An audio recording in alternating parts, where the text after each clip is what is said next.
ಓಂ ನಮಃ ಶಿವಾಯ. ಎಲ್ಲರಿಗೂ ನಮಸ್ಕಾರ. ಇಂದು ನಾವು ತುಲಾರಾಶಿಯವರ ಜಾತಕದ ಫಲಿತಾಂಶಗಳ ಬಗ್ಗೆ ತಿಳಿದುಕೊಳ್ಳಲಿದ್ದೇವೆ.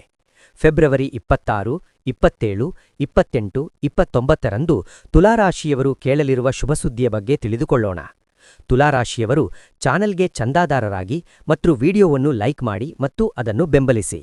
ಈಗ ತುಲಾರಾಶಿಯವರು ಕೇಳಲಿರುವ ಶುಭಸುದ್ದಿ ಮತ್ತು ಅವರ ಜೀವನದಲ್ಲಿ ಬರುವ ಬದಲಾವಣೆಗಳ ಬಗ್ಗೆ ಹೇಳಬೇಕೆಂದರೆ, ಈ 4 ದಿನಗಳು ನಿಮ್ಮ ಜೀವನದಲ್ಲಿ ನಿಜವಾಗಿಯೂ ಅಭೂತಪೂರ್ವ ಮತ್ತು ಅನಿರೀಕ್ಷಿತ ದಿನಗಳಾಗಿವೆ ಎಂದು ಹೇಳಬೇಕು. ಏಕೆಂದರೆ ಒಂದು ದೊಡ್ಡ ಪವಾಡ ಸಂಭವಿಸಲಿದೆ. ಒಳ್ಳೆಯ ಸಮಯ ಬಂದಿದೆ ಎಂದು ಹೇಳಲೇಬೇಕು. ಈ 4 ದಿನಗಳಲ್ಲಿ ಸಂಭವಿಸಲಿರುವ ಒಳ್ಳೆಯ ಬೆಳವಣಿಗೆಗಳನ್ನು ನೋಡಿದಾಗ ನಿಮ್ಮ ಕಣ್ಣುಗಳನ್ನು ನೀವು ನಂಬಲು ಸಾಧ್ಯವಾಗದ ಅದ್ಭುತ ಸ್ಥಿತಿಗೆ ನೀವು ಬರುತ್ತೀರಿ. ನಿಮಗೆ ತಿಳಿಯದೆಯೇ ಒಂದು ದೈವಿಕ ಶಕ್ತಿ, ಬಹಳ ರಹಸ್ಯವಾದದ್ದು, ನಿಮ್ಮ ಜೀವನದ ಹಾದಿಯನ್ನು ಆಳಲಿದೆ. ಅದು ನಿಮ್ಮ ಹಣೆಬರಹವನ್ನು ಪುನಃ ಬರೆಯಲಿದೆ. ನೀವಿದನ್ನು ನಂಬುತ್ತೀರೋ ಇಲ್ಲವೋ? ನೀವು ನಂಬುತ್ತೀರೋ ಇಲ್ಲವೋ? ಅದು ಅಕ್ಷರಶಃ ಸತ್ಯವೆಂದು ನೀವು ಭಾವಿಸುತ್ತೀರೋ ಇಲ್ಲವೋ? ನಿಮ್ಮ ಕೆಲಸ ಎಷ್ಟೇ ಮುಖ್ಯವಾಗಿದ್ದರೂ ಅಥವಾ ನಿಮ್ಮ ಮಾನಸಿಕ ಒತ್ತಡ ಎಷ್ಟೇ ಗಂಭೀರವಾಗಿದ್ದರೂ ಇವೆಲ್ಲವನ್ನೂ ಸ್ವಲ್ಪ ಸಮಯದವರೆಗೆ ಬದಿಗಿಟ್ಟು ಇಂದು ಈ ವಿಡಿಯೋವನ್ನು ಆಲಿಸಿ. ನಿಮ್ಮ ಮನಸ್ಸಿನಿಂದ ಪ್ರತಿಯೊಂದು ಪದದ ಬಗ್ಗೆ ಯೋಚಿಸಿ ಮತ್ತು ಸ್ವಲ್ಪ ಸಮಯದವರೆಗೆ ಆಲಿಸಿ. ಏಕೆಂದರೆ ನೀವು ಇಂದು ಕಲಿಯಲಿರುವ ಈ ಎಲ್ಲಾ ವಿಷಯಗಳು ನಿಮಗೆ ನಿಜವಾಗಿಯೂ ಬಹಳ ಅವಶ್ಯಕ. ಇದಲ್ಲದೆ ಈ ಪದಗಳು ನಿಮಗೆ ಉತ್ತಮ ಸಕಾರಾತ್ಮಕ ಶಕ್ತಿಯನ್ನು ನೀಡುತ್ತವೆ ಮತ್ತು ನಿಮ್ಮ ಭವಿಷ್ಯಕ್ಕೆ ತಡೆಯಲಾಗದ ಹಾದಿಯನ್ನು ಸುಗಮಗೊಳಿಸುತ್ತವೆ. ಆದ್ದರಿಂದ ಅರ್ಥಮಾಡಿಕೊಳ್ಳಲು ದಯವಿಟ್ಟು ವಿಡಿಯೋವನ್ನು ಕೊನೆಯವರೆಗೂ ನೋಡಿ. ಅಲ್ಲದೆ ನಿಮ್ಮ ಜೀವನದಲ್ಲಿ ಯಾವ ಅದ್ಭುತ ಬದಲಾವಣೆಗಳು ಸಂಭವಿಸಲಿವೆ ಎಂಬುದನ್ನು ನೀವು ತಿಳಿದುಕೊಳ್ಳಲು ಸಾಧ್ಯವಾಗುತ್ತದೆ. ವಿಶೇಷವಾಗಿ ನಿಮ್ಮ ಮನೆಯಲ್ಲಿ ದೀರ್ಘಕಾಲದವರೆಗೆ ಹೇಳಲಾಗದ ಕೆಲವು ವಿಷಯಗಳು, ಆದರೆ ಪ್ರತಿದಿನ ಒಂದು ದೈವಿಕ ಶಕ್ತಿಯು ರಹಸ್ಯವಾಗಿ ಸೂಕ್ಷ್ಮರೂಪದಲ್ಲಿ ಬಂದು ಹೋಗುತ್ತದೆ. ಆದರೆ ಇದನ್ನು ನೀವು ಹೇಗೆ ತಿಳಿಯಬಹುದು? ಲಕ್ಷಾಂತರ ಮನೆಗಳಿರುವಾಗ ಆ ದೈವಿಕ ಶಕ್ತಿ ಯಾರು ಮತ್ತು ಆ ದೈವಿಕ ಶಕ್ತಿ ನಿಮ್ಮ ಮನೆಗೆ ಏಕೆ ಬರುತ್ತದೆ ಎಂಬುದನ್ನು ನೀವು ಹೇಗೆ ಗಮನಿಸಬಹುದು? ಆದ್ದರಿಂದ ನೀವು ಸತ್ಯವನ್ನು ತಿಳಿದುಕೊಳ್ಳಬೇಕು ಮಾತ್ರವಲ್ಲ, ನೀವು ಅದನ್ನು ಖಂಡಿತವಾಗಿಯೂ ತಿಳಿದುಕೊಳ್ಳಬೇಕು ಮತ್ತು ಆ ದೈವಿಕ ಅನುಗ್ರಹವನ್ನು ಪಡೆಯಬೇಕು. ಆದರೆ ಇಷ್ಟು ಸಣ್ಣ ಸತ್ಯವನ್ನು ಅರ್ಥಮಾಡಿಕೊಳ್ಳಲು ಸಾಧ್ಯವಾಗದೆ ನಾವು ನಮ್ಮ ಜೀವನವನ್ನು ಅನಗತ್ಯ ಮತ್ತು ಅರ್ಥಹೀನ ಆಲೋಚನೆಗಳು ಮತ್ತು ಸಮಸ್ಯೆಗಳೊಂದಿಗೆ ಕಳೆಯುತ್ತಿದ್ದೇವೆ ಎಂದು ನೀವು ವಿಷಾದಿಸುತ್ತೀರಿ. ನಾವು ಹಲವು ಸಮಸ್ಯೆಗಳಲ್ಲಿ ಸಿಲುಕಿಕೊಂಡಿದ್ದೇವೆಯೇ? ಇಲ್ಲಿಯವರೆಗೆ ನಿಮಗೆ ಯಾವುದೇ ಪ್ರಯೋಜನ ಸಿಕ್ಕಿಲ್ಲ. ಆದರೆ ನಾವು ಯಾವಾಗಲೂ ಏನಾದರೂ ಯೋಚಿಸುತ್ತೇವೆ, ಆದರೆ ಅದು ನಿಜವಾಗುವುದಿಲ್ಲ. ನಾವು ಏನಾದರೂ ಯೋಚಿಸಿದರೆ ಅದು ಮುಂದುವರಿಯುವುದಿಲ್ಲ ಮತ್ತು ಅಂದಿನಿಂದ ಆ ದೈವಿಕ ಶಕ್ತಿಯು ನಿಮ್ಮ ಮೇಲೆ ಕರುಣಾಳು ಮತ್ತು ದಯೆಯ ನೋಟವನ್ನು ಹೊರಡಿಸುತ್ತಿದೆ. ಆದರೆ ನಿಮಗೆ ತಿಳಿಯಲು ಸಾಧ್ಯವಾಗುವುದಿಲ್ಲ. ನಿಮ್ಮ ಸಮಸ್ಯೆಗಳಿಗೆ ನೀವೇ ಕಾರಣ. ನೀವು ಮಾನಸಿಕವಾಗಿ ನೊಂದಿದ್ದೀರಿ. ಒಮ್ಮೆ ನೀವು ಅದನ್ನು ಅರ್ಥಮಾಡಿಕೊಂಡರೆ ನೀವು ಅರ್ಥಮಾಡಿಕೊಳ್ಳುವಿರಿ. ಇದು ಸಂಪೂರ್ಣ ಸತ್ಯವಾದ್ದರಿಂದ ಇದನ್ನು ತಿಳಿದ ನಂತರ ನೀವು ನಿಜವಾಗಿಯೂ ಸಂತೋಷವಾಗಿರುತ್ತೀರಿ. ನೀವು ಹಲವು ವರ್ಷಗಳಿಂದ ಎದುರಿಸುತ್ತಿರುವ ಪ್ರತಿಯೊಂದು ಕಷ್ಟಕ್ಕೂ ಸರಿಯಾದ ಉತ್ತರಗಳನ್ನು ಕಂಡುಹಿಡಿಯುವ ದಿನಗಳು ಬರುತ್ತವೆ. ಆದರೆ ಜೀವನದಲ್ಲಿ ಕೆಲವು ಕಷ್ಟಕರ ಸಂದರ್ಭಗಳಲ್ಲಿ ದೇವರು ನಿಜವಾಗಿಯೂ ಅಸ್ತಿತ್ವದಲ್ಲಿದ್ದರೆ ನಮಗೆ ಕಷ್ಟಗಳು ಏಕೆ ಬರುತ್ತವೆ? ನಾವು ಏಕೆ ಹೀಗೆ ಬಳಲುತ್ತೇವೆ? ಆ ದೇವರು ನಮ್ಮ ಮೇಲೆ ಏಕೆ ಕೋಪಿಸಿಕೊಂಡಿದ್ದಾನೆ ಮತ್ತು ನಾವು ದೇವರನ್ನು ತೀವ್ರವಾಗಿ ದೂಷಿಸುತ್ತೇವೆ? ಹಾಗಾದರೂ ನೀವು ಒಮ್ಮೆ ಯೋಚಿಸಿದರೆ ನಿಮ್ಮ ದುಃಖದಲ್ಲಿ ನೀವು ಹೇಳಿದ ಆ ಮಾತುಗಳು ಎಷ್ಟು ದೊಡ್ಡ ತಪ್ಪಾಗಿದ್ದವು ಎಂದು ನಿಮಗೆ ಅರ್ಥವಾಗುತ್ತದೆ. ಸತ್ಯವನ್ನು ತಿಳಿದ ನಂತರ ನೀವು ತುಂಬಾ ದುಃಖಿತರಾಗುತ್ತೀರಿ. ನೀವು ದೇವರಿಗೆ ಪೂರ್ಣ ಹೃದಯದಿಂದ ಧನ್ಯವಾದ ಹೇಳುತ್ತೀರಿ. ಜ್ಯೋತಿಷ್ಯದಲ್ಲಿ ಪ್ರತಿಯೊಂದು ರಾಶಿಗೂ ವಿಶೇಷ ಸ್ಥಾನವಿದೆ. ವೀಕ್ಷಣೆಯಂತಹ ಹಲವು ರೀತಿಯ ಪ್ರಕೃತಿ ಇದ್ದರೆ ನಿಮ್ಮ ರಾಶಿಯು ರಾಶಿಚಕ್ರದಲ್ಲಿ ಬಹಳ ವಿಶೇಷವಾಗಿದೆ. ಅಲ್ಲದೆ ಇದು ಉಳಿದ ರಾಶಿಚಕ್ರಗಳಿಂದ ಬಹಳ ಭಿನ್ನವಾಗಿದೆ. ಅದು ಆಳವಾಗಿದೆ ಮತ್ತು ನಿಮ್ಮನ್ನು ಅರ್ಥಮಾಡಿಕೊಳ್ಳುವುದು ಸಹ ಒಂದು ದೊಡ್ಡ ಸವಾಲಾಗಿದೆ. ನೀವು ನಿಮ್ಮನ್ನು ಅರ್ಥಮಾಡಿಕೊಂಡ ನಂತರ ನಿಮ್ಮಷ್ಟು ಒಳ್ಳೆಯ ಸ್ನೇಹಿತ ಯಾರಿಗೂ ಇರುವುದಿಲ್ಲ. ನೀವು ಬೇರೆಯವರಂತೆ ಇರುವುದಿಲ್ಲ ಮತ್ತು ಈ ರಾಶಿಚಕ್ರವು ಯಾವಾಗಲೂ ಎಲ್ಲವದರ ಬಗ್ಗೆ ಆಳವಾಗಿ ಯೋಚಿಸುತ್ತದೆ. ಅವರು ಯಾರಿಗೂ ಹೇಳದೆ ತಿಂಗುಗಳನ್ನು ರಹಸ್ಯವಾಗಿಡುತ್ತಾರೆ. ಅಲ್ಲದೆ ನೀವು ಧೈರ್ಯ ಮತ್ತು ಹೋರಾಟದ ಪ್ರತಿಭೆಯಲ್ಲಿ ನಿಮಗೆ ಸಮಾನರು. ಅಲ್ಲದೆ ನೀವು ಯಾವುದರ ಬಗ್ಗೆಯೂ ಮುಂಚೆ ಏನನ್ನೂ ಹೇಳುವುದಿಲ್ಲ. ಆದರೆ ನೀವು ತುಂಬಾ ರಹಸ್ಯವಾಗಿರುತ್ತೀರಿ. ಅಲ್ಲದೆ ನೀವು ನೋಡಲು ತುಂಬಾ ಒಳ್ಳೆಯವರು. ನೀವು ನಿಮ್ಮ ಕೆಲಸವನ್ನು ಮುಂದುವರಿಸುತ್ತೀರಿ. ಆದರೆ ನಿಮಗೆ ಏನಾದರೂ ಆಗಲಿದೆ ಎಂದು ಮುಂಚೆ ತಿಳಿದಿದ್ದರೆ ನೀವು ಯಾವುದೇ ಕಷ್ಟಕ್ಕಾಗಿಯೂ ಸ್ವಂತ ಸುರಕ್ಷತೆಗಾಗಿ ಹೋರಾಡುತ್ತೀರಿ. ಸಾಮಾನ್ಯವಾಗಿ ನೀವು ಯಾರ ಪರವಾಗಿಯೂ ಹೋಗುವುದಿಲ್ಲ ಮತ್ತು ವಿವಾದಗಳಿಂದ ದೂರವಿರುತ್ತೀರಿ. ಆದರೆ ಯಾರಾದರೂ ನಿಮ್ಮನ್ನು ಮೋಸ ಮಾಡಿದರೆ, ನಿಮ್ಮನ್ನು ಅವಮಾನಿಸಿದರೆ ಅಥವಾ ನಿಮ್ಮ ಸ್ವಾಭಿಮಾನ ಅಥವಾ ಕುಟುಂಬದ ಸ್ವಾಭಿಮಾನಕ್ಕೆ ಧಕ್ಕೆ ತಂದರೆ ನೀವು ಅದನ್ನು ಸಹಿಸುವುದಿಲ್ಲ. ಯಾರೂ ಪ್ರತಿಕ್ರಿಯೆಯಿಲ್ಲದೆ ಹೋಗುವುದಿಲ್ಲ ಮತ್ತು ನೀವು ಸಹ ಅದೇ ರೀತಿಯಲ್ಲಿ ಪ್ರತಿಕ್ರಿಯಿಸುತ್ತೀರಿ. ಆದರೆ ಅದನ್ನು ಬಿಟ್ಟರೆ ನಿಮಗ ಭಾವನೆಗಳೂ ಸಹ ಇರುತ್ತವೆ. ನೀವು ತುಂಬಾ ಭಾವುಕರಾಗಿರ್ತೀರಿ. ರಹಸ್ಯವಾಗಿರುತ್ತೀರಿ. ನೀರಿನ ಆಳವನ್ನು ತಿಳಿಯಲು ಸಾಧ್ಯವಾಗದವರಂತೆ ಮತ್ತು ನಿಮ್ಮ ಸ್ವಭಾವ ಯಾರಿಗೂ ತಿಳಿದಿಲ್ಲ. ಅಂದರೆ ನಿಮ್ಮ ಆಲೋಚನೆಗಳು ತುಂಬ ರಹಸ್ಯ ಮತ್ತು ನಿಗೂಢವಾಗಿವೆ. ಅಲ್ಲದೆ ನೀವು ಹೊರಗೆ ಎಷ್ಟೇ ನಗುತ್ತಿದ್ದರೂ ಒಳಗೆ ಬಹಳಷ್ಟು ನೋವು ಅಡಗಿರುತ್ತದೆ. ನೀವು ಗಂಭೀರವಾಗಿ ಕಾಣುತ್ತಿದ್ದರೂ ಒಳಗಿನ ಸಾಗರವು ಭಾವನೆಗಳಿಂದ ತುಂಬಿರುತ್ತದೆ. ನೀವು ಪ್ರೀತಿ, ದ್ವೇಷ, ಸಂತೋಷ ಮತ್ತು ನೋವನ್ನು ಬಹಳ ತೀವ್ರವಾಗಿ ಅನುಭವಿಸುತ್ತೀರಿ. ಅಲ್ಲದೆ ನಿಮ್ಮ ಗುಣಲಕ್ಷಣಗಳಲ್ಲಿ ಒಂದು ನಿಮ್ಮ ರಹಸ್ಯ ಸ್ವಭಾವ. ನಿಮ್ಮ ಮನಸ್ಸಿನಲ್ಲಿರುವುದನ್ನು ನೀವು ಯಾರಿಗೂ ಸುಲಭವಾಗಿ ಹೇಳುವುದಿಲ್ಲ. ಅಲ್ಲದೆ ನಿಮ್ಮ ಜೀವನವು ತಿಳಿದಿರುವ ಪುಸ್ತಕದಲ್ಲಿಲ್ಲ. ನಿಮ್ಮ ಬಗ್ಗೆ ಎಲ್ಲವನ್ನೂ ಯಾರಾದರೂ ತಿಳಿದುಕೊಳ್ಳುವುದು ಅಸಾಧ್ಯವೆಂದು ಹೇಳಬೇಕು. ಈ ಕಾರಣದಿಂದಾಗಿ ಅನೇಕ ಜನರು ನಿಮ್ಮನ್ನು ತಪ್ಪಾಗಿ ಅರ್ಥೈಸಿಕೊಳ್ಳುತ್ತಾರೆ ಮತ್ತು ನೀವು ನಿಮ್ಮ ಭಾವನೆಗಳು ಮತ್ತು ದೌರ್ಬಲ್ಯಗಳನ್ನು ಬಹಿರಂಗಪಡಿಸಿದರೆ ಇತರರು ಅವುಗಳನ್ನು ಲಘುವಾಗಿ ಪರಿಗಣಿಸುತ್ತಾರೆ ಎಂದು ನೀವು ಭಯಪಡುತ್ತೀರಿ. ಅದಕ್ಕಾಗಿಯೇ ನೀವು ಯಾವಾಗಲೂ ನಿಮ್ಮ ಸುತ್ತಲೂ ದೊಡ್ಡ ಅದೃಶ್ಯ ಗೋಡೆಯನ್ನು ನಿರ್ಮಿಸುತ್ತೀರಿ. ಆದರೂ ನೀವು ಸಂಪೂರ್ಣವಾಗಿ ನಂಬುವ ಕೆಲವೇ ಜನರಿಗೆ ಮಾತ್ರ ಆ ಗೋಡೆಗೆ ಪ್ರವೇಶವಿರುತ್ತದೆ. ನೀವು ಹೊಂದಿರುವ ಮತ್ತೊಂದು ಅದ್ಭುತ ಶಕ್ತಿ ಅಂತಃಪ್ರಜ್ಞೆ. ಅದು ಇನ್ನೊಬ್ಬ ವ್ಯಕ್ತಿಯ ಮನಸ್ಸಿನಲ್ಲಿ ಏನಿದೆ ಎಂಬುದರ ಬಗ್ಗೆ ಸತ್ಯವನ್ನು ಹೇಳಲು ನಿಮಗೆ ಅನುವು ಮಾಡಿಕೊಡುತ್ತದೆ. ಅವರು ಸತ್ಯವನ್ನು ಹೇಳುತ್ತಿರಲಿ ಅಥವಾ ಸುಳ್ಳು ಹೇಳುತ್ತಿರಲಿ, ಅವರ ಕಣ್ಣುಗಳು ಮತ್ತು ಅವರ ನಡವಳಿಕೆಯನ್ನು ನೋಡುವ ಮೂಲಕ ನೀವು ಅವರ ನಿಜವಾದ ಉದ್ದೇಶಗಳನ್ನು ಸುಲಭವಾಗಿ ಗ್ರಹಿಸಬಹುದು. ಈ ಶಕ್ತಿಯಿಂದಾಗಿ ನಿಮ್ಮನ್ನು ಮೋಸಗೊಳಿಸುವುದು ಬಹುತೇಕ ಅಸಾಧ್ಯವೆಂದು ಹೇಳಬೇಕು. ಯಾರಾದರೂ ನಿಮ್ಮ ಮೇಲೆ ಮೋಸ ಮಾಡಿ ಸುಳ್ಳು ಹೇಳಿದರೂ ನೀವು ತಕ್ಷಣ ಸಿಕ್ಕಿಬೀಳುತ್ತೀರಿ. ಅದಕ್ಕಾಗಿಯೇ ನೀವು ಪ್ರಾಮಾಣಿಕ ಜನರನ್ನು ಹೆಚ್ಚು ಇಷ್ಟಪಡುತ್ತೀರಿ. ಅಲ್ಲದೆ ನೀವು ದ್ರೋಹವನ್ನು ಸಹಿಸುವುದಿಲ್ಲ. ಅತ್ಯಂತ ನಿಷ್ಠಾವಂತ ಸ್ನೇಹಿತರಿಗಾಗಿ ನಿಮ್ಮ ಪ್ರಾಣವನ್ನು ನೀಡಲು ನೀವು ಹಿಂಜರಿಯುವುದಿಲ್ಲ. ಅಲ್ಲದೆ ನಿಮ್ಮ ಸ್ನೇಹಿತರು ತೊಂದರೆಯಲ್ಲಿದ್ದರೆ ನೀವು ಪ್ರಪಂಚದೊಂದಿಗೆ ಹೋರಾಡಲು ಸಿದ್ಧರಿದ್ದೀರಿ. ನಿಮ್ಮ ಸ್ನೇಹವು ತುಂಬ ಆಳವಾದ ಮತ್ತು ಶಾಶ್ವತವಾಗಿದೆ. ಆದರೂ ನಿಮ್ಮೊಂದಿಗೆ ಯಾವುದೇ ಸ್ನೇಹವನ್ನು ಪಡೆಯುವುದು ಸುಲಭವಲ್ಲ. ಯಾರನ್ನಾದರೂ ಸ್ನೇಹಿತನಾಗಿ ಸ್ವೀಕರಿಸುವ ಮೊದಲು ನೀವು ಅವರನ್ನು ಹಲವು ವಿಧಗಳಲ್ಲಿ ಪರೀಕ್ಷಿಸುತ್ತೀರಿ. ಅವರ ಪ್ರಾಮಾಣಿಕತೆ ಮತ್ತು ವಿಶ್ವಾಸಾರ್ಹತೆಯ ಬಗ್ಗೆ ನಿಮಗೆ ಸಂಪೂರ್ಣವಾಗಿ ಖಚಿತವಾದ ನಂತರವೇ ನೀವು ಅವರನ್ನು ನಿಮ್ಮ ಜೀವನಕ್ಕೆ ಆಹ್ವಾನಿಸುತ್ತೀರಿ. ನಿಮ್ಮನ್ನು ನೋಯಿಸಿದವರನ್ನು ಕ್ಷಮಿಸುವುದು ಅಥವಾ ಬಿಡುವುದು ಸಹ ಕಷ್ಟ. ಆ ಗಾಯವು ಯಾವಾಗಲೂ ನಿಮ್ಮ ಮನಸ್ಸಿನಲ್ಲಿ ಶಾಶ್ವತವಾದ ಗಾಯದಂತಿರುತ್ತದೆ. ಅದಕ್ಕಾಗಿಯೇ ನೀವು ಬೆಂಕಿಯೊಂದಿಗೆ ಆಟವಾಡುವುದನ್ನು ನಿಲ್ಲಿಸಿದರೆ ನಿಮ್ಮೊಂದಿಗೆ ದ್ವೇಷ ಸಾಧಿಸುವುದು ಹೇಗಿರುತ್ತದೆ ಎಂದು ಅವರಿಗೆ ಅರ್ಥವಾಗುತ್ತದೆ. ಈಗ ನೀವು ಜೀವನದಲ್ಲಿ ಯಾವುದೇ ಸವಾಲನ್ನು ಧೈರ್ಯದಿಂದ ಎದುರಿಸುತ್ತೀರಿ. ನೀವು ಸೋಲನ್ನು ಅಷ್ಟು ಸುಲಭವಾಗಿ ಸ್ವೀಕರಿಸುವುದಿಲ್ಲ. ನೀವು ಒಮ್ಮೆ ಸೋತು ಸಹ ನೀವು ಮತ್ತೆ 2ರಷ್ಟು ಶಕ್ತಿಯಿಂದ ಪ್ರಯತ್ನಿಸುತ್ತೀರಿ ಮತ್ತು ನೀವು ಯಶಸ್ಸನ್ನು ಸಾಧಿಸುವವರೆಗೆ ವಿಶ್ರಾಂತಿ ಪಡೆಯುವುದಿಲ್ಲ. ಅದಕ್ಕಾಗಿಯೇ ನೀವು ಯಾವುದೇ ಕ್ಷೇತ್ರದಲ್ಲಿ ನಾಯಕರಾಗಿ ಬೆಳೆಯುತ್ತೀರಿ. ನಿಮ್ಮ ಜೀವನದಲ್ಲಿ ನೀವು ಸಮರ್ಪಣೆಯೊಂದಿಗೆ ಕೆಲಸ ಮಾಡಲು ಇಷ್ಟಪಡುತ್ತೀರಿ. ನೀವು ಯಾವುದೇ ಕೆಲಸವನ್ನು ಪ್ರಾರಂಭಿಸಿದರೆ ಅದು ಪೂರ್ಣಗೊಳ್ಳುವವರೆಗೆ ನೀವದನ್ನು ಬಿಡುವುದಿಲ್ಲ. ಏಕಾಗ್ರತೆ ತುಂಬ ಒಳ್ಳೆಯದು. ನಿಮಗೆ ಸಂಶೋಧನೆ, ವಿಧಿವಿಜ್ಞಾನ, ಮನೋವಿಜ್ಞಾನ, ಶಸ್ತ್ರಚಿಕಿತ್ಸೆಯಂತಹ ಆಳವಾದ ವಿಶ್ಲೇಷಣೆಯ ಅಗತ್ಯವಿದೆ. ಅಲ್ಲದೆ ನಾನು ಈಗ ಉಲ್ಲೇಖಿಸಿರುವಂತಹ ನಿಮ್ಮ ಕ್ಷೇತ್ರಗಳಲ್ಲಿ ನೀವು ಶ್ರೇಷ್ಠರಾಗುತ್ತೀರಿ. ನೀವು ಶಕ್ತಿಯನ್ನು ಇಷ್ಟಪಡುತ್ತೀರಿ ಮತ್ತು ಇತರರನ್ನು ಮುನ್ನಡೆಸಲು ಇಷ್ಟಪಡುತ್ತೀರಿ. ನಿಮಗೆ ಬಹಳಷ್ಟು ನೈಸರ್ಗಿಕ ನಾಯಕತ್ವ ಗುಣಗಳು ಸಹ ಇವೆ. ತಂಡವನ್ನು ಮುನ್ನಡೆಸುವುದಲ್ಲಿ, ಕಠಿಣವಾದ ಕಾರ್ಯಗಳನ್ನು ಪೂರ್ಣಗೊಳಿಸುವುದಲ್ಲಿ ನೀವು ಮುಂಚೂಣಿಯಲ್ಲಿರುತ್ತೀರಿ ಎಂದು ಹೇಳಬೇಕು.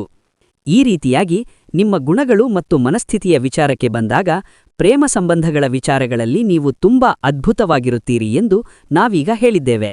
ನಿಮ್ಮ ಪ್ರೀತಿ ತುಂಬಾ ಅದ್ಭುತವಾಗಿರುತ್ತದೆ. ನೀವು ನಿಮ್ಮ ಪ್ರೀತಿಪಾತ್ರರನ್ನು ಜೀವನಕ್ಕಿಂತ ಹೆಚ್ಚಾಗಿ ಪ್ರೀತಿಸುತ್ತೀರಿ. ಪ್ರೀತಿಯಲ್ಲಿನ ಶುದ್ಧತೆಯ ಆಳವನ್ನು ನೀವು ಇಷ್ಟಪಡುತ್ತೀರಿ. ಅದೇ ಸಮಯದಲ್ಲಿ ನಿಮಗೆ ತುಂಬಾ ಅಸೂಯೆ ಮತ್ತು ನಿಮ್ಮ ಸುತ್ತಲೂ ಭಾವನೆಯಿರುತ್ತದೆ. ನಿಮ್ಮ ಪಾಲುದಾರಿಗಾಗಿ ಕಾಯುವುದು ಮತ್ತು ನಿಮ್ಮೊಂದಿಗೆ ಮಾತನಾಡುವ ಜನರ ಸಂಖ್ಯೆಯೂ ಹೆಚ್ಚಾಗಿರುತ್ತದೆ. ಏಕೆಂದರೆ ನಿಮ್ಮಲ್ಲಿರುವ ಪ್ರಾಮಾಣಿಕ ಪ್ರೀತಿ ಇತರ ಜನರಲ್ಲಿ ಬಹಳ ಜನಪ್ರಿಯವಾಗಿದೆ. ನೀವು ಸ್ವಲ್ಪವೂ ಅನುಮಾನವನ್ನು ಸಹಿಸುವುದಿಲ್ಲ. ನಿಮ್ಮ ಪ್ರೀತಿ ತುಂಬಾ ತೀವ್ರವಾಗಿರುತ್ತದೆ. ಅನುಮಾನವಿದ್ದರೆ ಇತರ ವ್ಯಕ್ತಿಯ ನಡವಳಿಕೆಯೂ ತೀವ್ರವಾಗಿ ಬದಲಾಗುತ್ತದೆ. ಅದಕ್ಕಾಗಿಯೇ ನಿಮ್ಮೊಂದಿಗೆ ಸಂಬಂಧದಲ್ಲಿರುವ ಜನರು ತುಂಬಾ ತಾಳ್ಮೆ ಮತ್ತು ಪ್ರಾಮಾಣಿಕರಾಗಿರುತ್ತಾರೆ. ನೀವು ನಿಮ್ಮೊಂದಿಗಿರುವ ಜನರೊಂದಿಗೆ ತುಂಬಾ ಹಠವಾರಿಯಾಗಿ ವರ್ತಿಸುತ್ತೀರಿ. ನೀವು ತುಂಬಾ ಹಠವಾರಿ. ಕೆಲವು ಸಾರಿ ನಿಮ್ಮ ಹಠವಾರಿತನವು ನಿಮ್ಮನ್ನು ಯಶಸ್ಸಿನ ಹತ್ತಿರ ತರಬಹುದು ಮತ್ತು ಕೆಲವು ಸಾರಿ ನಿಮ್ಮ ಸಂಬಂಧಗಳೂ ಸಹ ಹಾನಿಯಾಗಬಹುದು. ಆದ್ದರಿಂದ ಈ ವಿಚಾರದಲ್ಲಿ ಜಾಗರೂಕರಾಗಿರಿ. ಅಲ್ಲದೆ ಇತರರ ಸಲಹೆ ಕೇಳಲು ನೀವು ಹೆಚ್ಚು ಇಷ್ಟಪಡುವುದಿಲ್ಲ. ನಿಮಗೆ ಯಾವುದು ಸರಿ ಎಂದು ತಿಳಿದಿದೆ ಎಂಬ ಬಲವಾದ ಭಾವನೆಯಿದೆ ಮತ್ತು ನೀವು ಯಾವಾಗಲೂ ನಿಮ್ಮ ಸುತ್ತಲಿರುವ ಜನರನ್ನು ನಿಮ್ಮ ನಿಯಂತ್ರಣದಲ್ಲಿಡಲು ಪ್ರಯತ್ನಿಸುತ್ತೀರಿ. ಮತ್ತು ನಿಮಗೆ ಬಹಳಷ್ಟು ಕಷ್ಟಗಳು ಮತ್ತು ಪರೀಕ್ಷೆಗಳನ್ನು ನೀಡುವ ದೇವರು ಸಹ ನಿಮ್ಮನ್ನು ಶಾಂತಪಡಿಸುವ ಏಕೈಕ ಶಕ್ತಿ ಹೊಂದಿದ್ದಾನೆ. ಆದ್ದರಿಂದ ಈ ರಾಶಿಚಕ್ರ ಚಿಹ್ನೆಯ ಜನರು ಸ್ವಾಭಾವಿಕವಾಗಿಯೇ ಒಳಗೆ ಮಹಾನ್ ಶಿವಭಕ್ತರು. ನಿಮ್ಮ ಮನಸ್ಥಿತಿ ಮತ್ತು ಗಂಭೀರ ಚಿಂತನೆಯ ಸ್ವಭಾವವು ಪರಮಾತ್ಮನ ತತ್ವಶಾಸ್ತ್ರಕ್ಕೆ ಹತ್ತಿರದಲ್ಲಿದೆ. ಅದಕ್ಕಾಗಿಯೇ ಪರಮಾತ್ಮನು ನಿಮ್ಮನ್ನು ತನ್ನ ಸ್ವಂತ ಮಗುವಿನಂತೆ ಪರಿಗಣಿಸುತ್ತಾನೆ ಮತ್ತು ನಿಮ್ಮನ್ನು ವಿಶೇಷವಾಗಿ ಗಮನಿಸುತ್ತಾನೆ. ನೀವು ಅದನ್ನು ಶಾಂತವಾಗಿ ಕೇಳಿದರೆ ಕೆಲವೊಮ್ಮೆ ಕೆಲವು ಅಪರಿಚಿತ ಸಕಾರಾತ್ಮಕ ಶಕ್ತಿಯು ನಿಮ್ಮನ್ನು ದೈವಿಕ ಮೋಡಿಯಂತೆ ಸುತ್ತುವರೆದಿದೆ ಎಂದು ನೀವು ಭಾವಿಸುವಿರಿ. ವಿಶೇಷವಾಗಿ ರಾತ್ರಿಯಲ್ಲಿ ಮನೆ ಶಾಂತವಾಗಿರುವಾಗ ಅಥವಾ ಬ್ರಹ್ಮ ಮುಹೂರ್ತದ ಸಮಯದಲ್ಲಿ. ಧೂಪದ್ರವ್ಯದ ವಾಸನೆ ಅಥವಾ ದೇವಸ್ಥಾನದಲ್ಲಿ ಕೇಳಿದಂತೆ ಗಂಟೆಗಳು ಮಂದವಾಗಿ ಮೊಳಗುವುದು ಅಥವಾ ಕರ್ಪೂರದ ವಾಸನೆ ಇರಬಹುದು ಮತ್ತು ಇವೆಲ್ಲವೂ ಸಹ ಸಂಭವಿಸಬಹುದು. ಆದರೆ ಇವೆಲ್ಲವೂ ನಿಮ್ಮ ಭ್ರಮೆಗಳಾಗಿದ್ದರೆ, ಇಲ್ಲ, ಅವು ನಿಮ್ಮ ಕಲ್ಪನೆಗಳು ಅಲ್ಲದಿದ್ದರೆ, ಇದು ವಾಸ್ತವವಾಗಿ ನಿಮ್ಮ ಮನೆಯಲ್ಲಿ ಭಗವಂತ ನಿಮ್ಮ ಸುತ್ತಲೂ ಓಡಾಡುತ್ತಿದ್ದಾನೆ ಮತ್ತು ನಿಮ್ಮ ಜೀವನವು ಅರ್ಥಪೂರ್ಣವಾಗುತ್ತದೆ ಎಂದು ನೀವು ಭಾವಿಸುತ್ತೀರಿ. ಇಲ್ಲಿಯವರೆಗೆ ನಿಮಗೆ ತಿಳಿದಿಲ್ಲದ ವಿಷಯಗಳನ್ನು ನೀವು ತಿಳಿದುಕೊಳ್ಳಲು ಸಾಧ್ಯವಾಗುತ್ತದೆ. ನೀವು ದೂರವಿರಲು ಸಾಧ್ಯವಾಗದ ಎಲ್ಲಾ ಚಿಹ್ನೆಗಳನ್ನು ದೇವರು ನಿಮಗೆ ನೀಡುತ್ತಿದ್ದಾನೆ, ಆದರೆ ನಿಮಗೆ ತಿಳಿಯಲು ಸಾಧ್ಯವಾಗುವುದಿಲ್ಲ. ಆದರೆ ನೀವು ಅವನನ್ನು ತಿಳಿದುಕೊಳ್ಳಲು ಬಯಸುವುದರಿಂದ ಅವನು ನಿಮ್ಮನ್ನು ಅನೇಕ ರೀತಿಯಲ್ಲಿ ಪ್ರೇರೇಪಿಸುತ್ತಾನೆ. ಆದ್ದರಿಂದ ಭಗವಂತನು ನಮ್ಮ ಪೂಜೆ, ದೈವಿಕ ನಾಮಸ್ಮರಣೆ, ತ್ಯಾಗಗಳು ಅಥವಾ ಹೋಮಗಳನ್ನು ಬಯಸುವುದಿಲ್ಲ, ಆದರೆ ಈ ಎಲ್ಲಾ ವಿಷಯಗಳನ್ನು ಬಯಸುತ್ತಾನೆ. ಅವನಿಗೆ ನಮ್ಮ ಭಕ್ತಿ, ಶುದ್ಧ ನಂಬಿಕೆ ಮತ್ತು ಶುದ್ಧ ಮನಸ್ಸು ಮಾತ್ರ ಬೇಕು. ಆದ್ದರಿಂದ ನಾವು ಮಾಡಬೇಕಾದದ್ದು ಪ್ರತಿದಿನ ಬೆಳಿಗ್ಗೆ ಸ್ನಾನ ಮಾಡುವುದು, ಪೂಜಾ ಮಂತ್ರದಲ್ಲಿ ಭಗವಂತನ ಪ್ರತಿಮೆಗೆ ನಮಸ್ಕರಿಸುವುದು ಮತ್ತು ಓಂ ನಮಃ ಶಿವಾಯವನ್ನು ಕನಿಷ್ಠ 11 ಬಾರಿ ಜಪಿಸುವುದು. ಹೀಗೆ ಮಾಡುವುದರಿಂದ ಅನಗತ್ಯ ಭಯಗಳು, ದೀರ್ಘಕಾಲೀನ ಚಿಂತೆಗಳು ಮತ್ತು ಮನಸ್ಸಿನಲ್ಲಿರುವ ನಕಾರಾತ್ಮಕ ಆಲೋಚನೆಗಳು ದೂರವಾಗುತ್ತವೆ. ಅನಿರೀಕ್ಷಿತ ಧೈರ್ಯ ಮತ್ತು ಅದ್ಭುತ ಆತ್ಮವಿಶ್ವಾಸ ಮೂಡುತ್ತದೆ. ಅಲ್ಲದೆ ಪ್ರತಿ ಸೋಮವಾರ ಮತ್ತು ಶನಿವಾರ, ಅಮಾವಾಸ್ಯೆಯ ದಿನ ಅಥವಾ ಹುಣ್ಣಿಮೆಯ ದಿನದಂದು ಶಿವನ ದೇವಾಲಯಕ್ಕೆ ಹೋಗಿ ತಾಮ್ರದ ಪಾತ್ರೆಯಲ್ಲಿ ಶುದ್ಧ ನೀರನ್ನು ತೆಗೆದುಕೊಂಡು ನಿಮ್ಮ ಸ್ವಂತ ಕೈಗಳಿಂದ ಭಗವಂತನಿಗೆ ಜಲಾಭಿಷೇಕ ಮಾಡಿ. ಭಕ್ತಿಯಿಂದ ಒಂದು ಹಿಡಿ ಮರೆದಾಳವನ್ನು ಅರ್ಪಿಸಿ, ಎಳ್ಳೆಣ್ಣೆಯಿಂದ ದೀಪವನ್ನು ಬೆಳಗಿಸಿ ಮತ್ತು ನಿಮ್ಮ ತೊಂದರೆಗಳು, ದುಃಖಗಳು ಮತ್ತು ಆಸೆಗಳನ್ನು ಭಗವಂತನ ಪಾದಗಳಲ್ಲಿ ಇರಿಸಿ. ನಿಮ್ಮ ಕೂಗು ಖಂಡಿತವಾಗಿಯೂ ಆತನಿಗೆ ಕೇಳುತ್ತದೆ ಎಂದು ನಿಮ್ಮ ಹೃದಯದಲ್ಲಿ ನಂಬಿರಿ. ಅಲ್ಲದೆ ಮುಖ್ಯವಾಗಿ ಜಾತಿ ದೇವತೆಯನ್ನು ಪೂಜಿಸಿ. ಇವುಗಳನ್ನು ಮಾಡುವುದರಿಂದ ಅವರ ಆಶೀರ್ವಾದ ನಿಮ್ಮೊಂದಿಗಿದ್ದರೆ ಶತ್ರುಗಳು ಸಹ ನಿಮಗೆ ಹಾನಿ ಮಾಡಲು ಸಾಧ್ಯವಾಗುವುದಿಲ್ಲ. ನಿಮಗೆ ಆಗದ ಯಾವುದೂ ಇಲ್ಲ. ಉದಾಹರಣೆಗೆ, ನಿಮ್ಮ ಮೇಲೆ ಮಾನವ ನೋಟ, ಮಾನವ ಶಬ್ದ ಇತ್ಯಾದಿ ನಿಮ್ಮ ಹತ್ತಿರ ಬರುವುದಿಲ್ಲ. ನೀವು ಪ್ರಾರಂಭಿಸುವ ಯಾವುದೇ ಕೆಲಸವು ಸಂಪೂರ್ಣ ಯಶಸ್ಸಾಗುತ್ತದೆ. ಆರ್ಥಿಕವಾಗಿ ಎಲ್ಲವೂ ನಿಮ್ಮ ಕೈಯಲ್ಲಿರುತ್ತದೆ. ಇದೆಲ್ಲವೂ ಆಗುತ್ತದೆ. ಅಲ್ಲದೆ ಖರ್ಚುಗಳು ನಿಯಂತ್ರಣದಲ್ಲಿರುತ್ತವೆ, ಲಕ್ಷಾಂತರವಲ್ಲ. ನೀವು ಅದನ್ನು ನಿಮ್ಮ ಪೂರ್ಣ ಹೃದಯದಿಂದ ಬಯಸಿದರೆ ನೀವು ಗಳಿಸಬಹುದಾದ ಶಕ್ತಿ ಮತ್ತು ಸಾಮರ್ಥ್ಯಗಳನ್ನು ನೀವು ಪಡೆಯುತ್ತೀರಿ. ಉತ್ತಮ ಅವಕಾಶಗಳು ನಿಮ್ಮ ಬಾಗಿಲನ್ನು ತಟ್ಟುತ್ತವೆ ಮತ್ತು ದೈವಿಕ ಅನುಗ್ರಹ ಬರುತ್ತದೆ. ಎಲ್ಲಕ್ಕಿಂತ ಹೆಚ್ಚಾಗಿ ಈ ಜಗತ್ತಿನಲ್ಲಿ ಅಮೂಲ್ಯವಾದ ಮಾನಸಿಕ ಶಾಂತಿಯನ್ನು ನೀವು ಖಂಡಿತವಾಗಿಯೂ ಅನುಭವಿಸುವಿರಿ ಎಂದು ಹೇಳಬೇಕು. ಅಲ್ಲದೆ ನಿಮ್ಮ ಮತ್ತು ನಿಮ್ಮ ಪತಿಯ ನಡುವಿನ ಘರ್ಷಣೆಗಳು ಮತ್ತು ತಪ್ಪುಗ್ರಹಿಕೆಗಳು ನಿವಾರಣೆಯಾಗುತ್ತವೆ ಮತ್ತು ಎಲ್ಲರೂ ಸಂತೋಷವಾಗಿರುತ್ತಾರೆ. ನಿಮ್ಮ ಸಂಗಾತಿಯೊಂದಿಗೆ ನಿಮ್ಮ ಬಾಂಧವ್ಯ ಬಲಗೊಳ್ಳುತ್ತದೆ ಮತ್ತು ನಿಮ್ಮ ವೈವಾಹಿಕ ಜೀವನದಲ್ಲಿ ಯಾವುದೇ ಸಮಸ್ಯೆಗಳಿಲ್ಲದೆ ನೀವು ತುಂಬಾ ಸಂತೋಷದಿಂದ ಸಮಯ ಕಳೆಯುತ್ತೀರಿ. ಆದರೂ ನೀವು ಪರಮಾತ್ಮನನ್ನು ನಿಮ್ಮ ಮನಸ್ಸಿನಲ್ಲಿ ಮತ್ತು ನಿಮ್ಮ ಹೃದಯದಲ್ಲಿ ಇಟ್ಟುಕೊಂಡು ಭಗವಂತನನ್ನು ಪೂಜಿಸಬೇಕು. ಆದರೆ ಇದನ್ನು ಎಂದಿಗೂ ಮರೆಯಬೇಡಿ. ಅದೇ ರೀತಿ ಪರಮಾತ್ಮನ ಆರಾಧನೆ ಮತ್ತು ಕುಲದೇವತೆಗಳ ಆರಾಧನೆಯು ನಿಮ್ಮನ್ನು ಮುಂದೆ ಕೊಂಡೊಯ್ಯುತ್ತದೆ. ಅವರು ಯಾವಾಗಲೂ ನಿಮ್ಮೊಂದಿಗೆ ಅಂಗರಕ್ಷಕರಾಗಿ ಇರುತ್ತಾರೆ, ರಥದಲ್ಲಿ ನಿಮ್ಮ ಪಕ್ಕದಲ್ಲಿ ನಿಲ್ಲುತ್ತಾರೆ. ಇದು ಅಂತಿಮ ಸತ್ಯ. ನಿಮ್ಮ ಸತ್ಯವನ್ನು ನೀವು ತಿಳಿದ ನಂತರ ನಿಮ್ಮ ಜೀವನ ಅದ್ಭುತವಾಗಿರುತ್ತದೆ. ಈ 4 ದಿನಗಳ ವಿಷಯಕ್ಕೆ ಬಂದಾಗ ಅದು ನಿಮಗೆ ತುಂಬಾ ಅದ್ಭುತವಾಗಿರುತ್ತದೆ. ನಿಮಗೆ ತಿಳಿಯದೇ ದಿನಗಳು ಕಳೆದು ಹೋಗುತ್ತವೆ. ನೋಡಿ, ಈ 4 ದಿನಗಳು ಎಲ್ಲಾ ಕ್ಷೇತ್ರಗಳಿಗೆ ತುಂಬಾ ಅನುಕೂಲವಾಗಿವೆ. ಯಾವುದೇ 4 ದಿನಗಳು ನಮಗೆ ಅನುಕೂಲವಾಗಿವೆ ಎಂದು ನಮಗೆ ತಿಳಿದ ನಂತರ ನಾವೇನು ಮಾಡಬೇಕು? ಯಾವುದಾದರೂ ದೇವತೆಗೆ ಸಂಬಂಧಿಸಿದ ಒಳ್ಳೆಯ ಕಾರ್ಯಗಳನ್ನು ಮಾಡುವುದರಿಂದ ನಾವು ಇನ್ನೂ ಹೆಚ್ಚು ಒಟ್ಟಾಗುತ್ತೇವೆ. ಅಲ್ಲದೆ ನೀವು ಯೋಜಿಸುವ ವಿಷಯಗಳು ಸುಗಮವಾಗಿ ನಡೆಯುತ್ತವೆ. ನಿಮ್ಮ ಕುಟುಂಬದಲ್ಲಿನ ಸಮಸ್ಯೆಗಳು ಮಾಯವಾಗುವುದನ್ನು ನೀವು ಕಾಣುತ್ತೀರಿ. ಅದು ಪ್ರೀತಿಯ ವಿಷಯದಲ್ಲಿ ಅದ್ಭುತವಾಗಿರುತ್ತದೆ. ಇಲ್ಲದಿದ್ದರೆ ಮನೆಯಲ್ಲಿ ನಿಮ್ಮ ಹುಡ್ಡತ್ತುಬಿಗಳ ಜೊತೆಗೆ ಅಥವಾ ನಿಮಗೆ ಸಂಬಂಧಿಸಿದ ಯಾವುದೇ ನಿಕಟಗಳ ಸಂಬಂಧಗಳ ಜೊತೆಗೆ ಸಂಬಂಧವನ್ನು ಕಳೆದುಕೊಳ್ಳುವ ಸಾಧ್ಯತೆಯಿದೆ. ಇದರರ್ಥ ಸಂಬಂಧದ ವಿಷಯದಲ್ಲಿ ನೀವು ತುಂಬಾ ಅಜಾಗರೂಕರಾಗಿರುತ್ತೀರಿ. ಒಟ್ಟಾರೆಯಾಗಿ ಯಾವುದೇ ಕುಟುಂಬ ಸಮಸ್ಯೆಗಳು ಅಥವಾ ಹಣದ ಸಮಸ್ಯೆಗಳು ಇಲ್ಲ. ಆದರೆ ಕೆಲವು ಸಂದರ್ಭಗಳಲ್ಲಿ ನೀವು ಬಯಸಿದ ಬಯಸಿದ ಸಂಬಂಧಗಳನ್ನು ಕಳೆದುಕೊಳ್ಳುತ್ತಿದ್ದೀರಿ, ಅಥವಾ ನೀವು ಹೊಂದಿರುವ ಕೆಲಸದ ಮಧ್ಯದಲ್ಲಿ ಇಲ್ಲ, ಅಥವಾ ಉದ್ವೇಗ ಅಥವಾ ಒತ್ತಡದಿಂದಾಗಿ ನೀವು ನಿಲಕ್ಷಿತವಾಗಿ ಕೆಲವು ಸಂಬಂಧಗಳಿಂದ ನಿಮ್ಮನ್ನು ದೂರವಿರಿಸುತ್ತಿದ್ದೀರಿ. ಆ ಜನರ ಮುಂದೆ ಅವರು ನಿಮ್ಮ ಬಗ್ಗೆ ಕೆಟ್ಟ ಅಭಿಪ್ರಾಯವನ್ನು ಹೊಂದಿರುತ್ತಾರೆ, ಅಂದರೆ ನೀವು ಅವರನ್ನು ದೂರ ಮಾಡುತ್ತಿದ್ದೀರಿ ಅಥವಾ ನೀವು ಅವರಿಗೆ ಸರಿಯಾದ ಸಮಯವನ್ನು ಮೀಸಲಿಡುತ್ತಿಲ್ಲ. ಈ ಎಲ್ಲ ವಿಷಯಗಳು ಒಟ್ಟಾಗಿ ಅವರ ಮನಸ್ಸನ್ನು ಸೆಳೆಯುತ್ತವೆ ಮತ್ತು ನೀವು ಅವರೊಂದಿಗೆ ಹೊಂದಿದ್ದ ಸಂಬಂಧವನ್ನು ಬಿಟ್ಟುಕೊಡುತ್ತವೆ, ಅದು ಪ್ರೇಮಿಗಳ ವಿಷಯದಲ್ಲಾಗಲಿ ಅಥವಾ ಹೆಂಡತಿ ಮತ್ತು ಗಂಡನಾಗಿ ಆಗಲಿ. ಆದ್ದರಿಂದ ಒಳ್ಳೆಯ ಸಂಬಂಧವನ್ನು ಕಳೆದುಕೊಳ್ಳುವ ಅಪಾಯವಿದೆ. ಆದ್ದರಿಂದ ಈ ವಿಷಯದಲ್ಲಿ ಸ್ವಲ್ಪ ಜಾಗರೂಕರಾಗಿರಿ. ಅಲ್ಲದೆ ನಾವು ದೀರ್ಘಕಾಲದಿಂದ ಎಷ್ಟೇ ಒತ್ತಡವನ್ನು ಅನುಭವಿಸಿದ್ದರೂ, ಎಷ್ಟೇ ಒತ್ತಡವನ್ನು ಹೊಂದಿದ್ದರೂ, ಎಷ್ಟೇ ಹಣ ಸಂಪಾದಿಸಿದ್ದರೂ ನಮ್ಮನ್ನು ಪ್ರೀತಿಸುವ ಸಂಬಂಧವನ್ನು ರಕ್ಷಿಸಿಕೊಳ್ಳಲು ಸಾಧ್ಯವಾಗದಿದ್ದರೆ ನಾವು ಅಲ್ಲಿ ವಿಫಲರಾಗುತ್ತೇವೆ. ಆದ್ದರಿಂದ ನಾವು ಎಷ್ಟೇ ಕಾರ್ಯನಿರ್ಘರಾಗಿದ್ದರೂ, ನಾವು ಎಷ್ಟೇ ತೊಂದರೆಗಳನ್ನು ಎದುರಿಸುತ್ತಿದ್ದರೂ ನಮಗೆ ಒಳ್ಳೆಯದನ್ನು ಬಯಸುವವರೊಂದಿಗೆ ಸಂಪರ್ಕವನ್ನು ಕಳೆದುಕೊಳ್ಳಬಾರದು. ಆದ್ದರಿಂದ ನೀವು ಅವರಿಗೂ ಸರಿಯಾದ ಸಮಯವನ್ನು ನಿಗದಿಪಡಿಸಬೇಕು. ಈ 4 ದಿನಗಳು ನೀವು ದೀರ್ಘಕಾಲದಿಂದ ಅನುಭವಿಸುತ್ತಿರುವ ಒತ್ತಡ, ಆಯಾಸ ಮತ್ತು ತೊಂದರೆಗಳಿಂದ ನಿಮಗೆ ಖಂಡಿತವಾಗಿಯೂ ಪರಿಹಾರ ನೀಡುತ್ತವೆ. ನೀವು ಅವೆಲ್ಲವನ್ನು ಬದಿಗಿಟ್ಟರೆ ಮತ್ತು ಶಾಶ್ವತವಾಗಿ ಆರಾಮದಾಯಕ ಮತ್ತು ಸಂತೋಷಕರ ಜೀವನವನ್ನು ನಡೆಸಲು ಉತ್ತಮ ಅವಕಾಶವನ್ನು ಕಂಡುಕೊಳ್ಳುತ್ತೀರಿ ಎಂದು ನೀವು ಕಾಣುತ್ತೀರಿ. ಜೀವನದ ವಿಧಾನವನ್ನು ಬದಲಾಯಿಸಲು ಅವಕಾಶಗಳು ಸಹ ನಿಮ್ಮ ಬಾಗಿಲನ್ನು ತಟ್ಟುತ್ತವೆ. ಈ 4 ದಿನಗಳು ನಿಮಗೆ ಇದನ್ನು ಮಾಡಲು ಒಳ್ಳೆಯ ಸಮಯ. ಅಂದರೆ ನಿಮ್ಮ ಜೀವನದಲ್ಲಿ ಕೆಲವು ಬದಲಾವಣೆಗಳನ್ನು ಆನಂದಿಸಲು ಒಳ್ಳೆಯ ಸಮಯ. ಅಲ್ಲದೆ ವ್ಯಾಪಾರದಲ್ಲಿ ಲಾಭ ಗಳಿಸುವುದು ಹೇಗೆ ಎಂಬುದರ ಬಗ್ಗೆ ನಿಮ್ಮ ಹಳೆಯ ಸ್ನೇಹಿತರು ನೀಡಿದ ಸಲಹೆ ನಿಮಗೆ ಚೆನ್ನಾಗಿ ಕೆಲಸ ಮಾಡುತ್ತದೆ. ನೀವು ಅವರ ಸಲಹೆಯನ್ನು ಅನುಸರಿಸಿದರೆ ನೀವು ಅದೃಷ್ಟವಂತರು. ನಿಮ್ಮ ನಡವಳಿಕೆಯಲ್ಲಿ ಸರಳವಾಗಿರಿ ಮತ್ತು ನಿಮ್ಮ ಕುಟುಂಬ ಸದಸ್ಯರೊಂದಿಗೆ ಒಳ್ಳೆಯ ಮತ್ತು ಆನಂದದಾಯಕ ಸಮಯವನ್ನು ಕಳೆಯಿರಿ. ಅಲ್ಲದೆ ಈ 4 ದಿನಗಳಲ್ಲಿ ನೀವು ಒಳ್ಳೆಯ ಪ್ರಣಾಳಿಕಾ ಭಾವನೆಯನ್ನು ಅನುಭವಿಸುತ್ತೀರಿ. ಅಲ್ಲದೆ ನಿಮ್ಮ ಸಂಗಾತಿ ಇಂದು ನಿಮ್ಮನ್ನು ಚೆನ್ನಾಗಿ ಅರ್ಥ ಮಾಡಿಕೊಳ್ಳುತ್ತಾರೆ ಮತ್ತು ಈ 4 ದಿನಗಳಲ್ಲಿ ಇಬ್ಬರ ನಡುವಿನ ತಪ್ಪುಗ್ರಹಿಕೆಗಳು ಸಹ ಮಾಯವಾಗುವ ಸಾಧ್ಯತೆಯಿದೆ.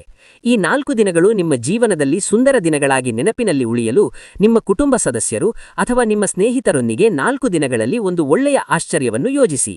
ನಿಮಗೆ ಸಾಧ್ಯವಾದಾಗೆಲ್ಲ ಕೊಟ್ಟಿಗೆಗೆ ದಾನ ಮಾಡುವುದು ಅಥವಾ ಹಸಿಗೆ ಆಹಾರ ನೀಡುವುದು ಅಥವಾ ಹತ್ತಿರದ ಬಡವರಿಗೆ ಹೆಚ್ಚು ಸಹಾಯ ಮಾಡುವುದಂತಹದ್ದು ಮಾಡಿ.